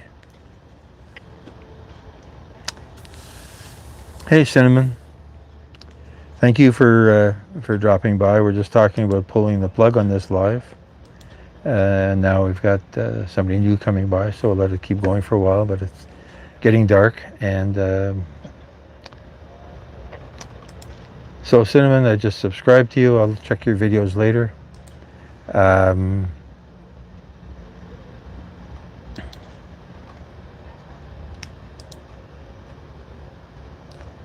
Give you a wrench. Network if you wish, if you can. See what we're doing here. But I'm going to go and see if I can solve our neighbor's problems. So thank you all for watching. I'm going to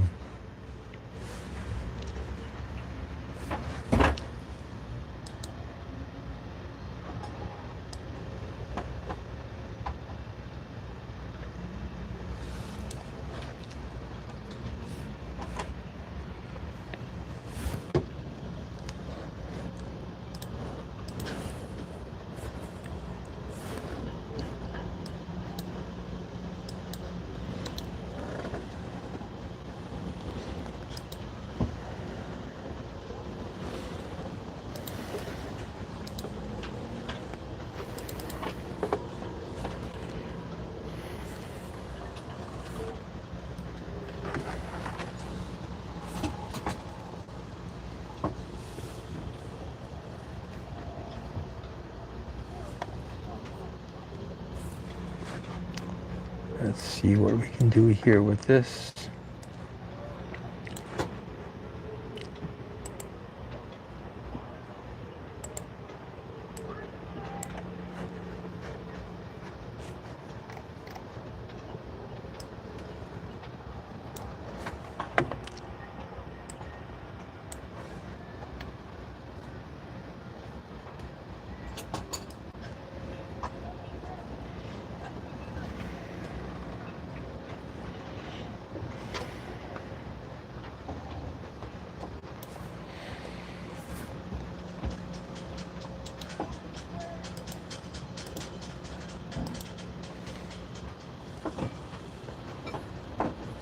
It's getting so dark I can't see the keyboard anymore on my computer. Okay, so let's save this. Save.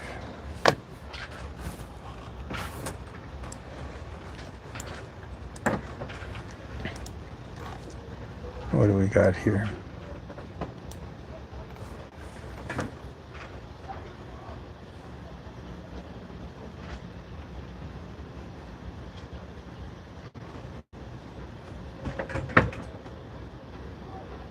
Okay, I'll check out that Premier Canada. So, having said all that, I'm going to go push the button on this phone. And let's see, where's the button? There's the button. I'm sure I want to stop streaming.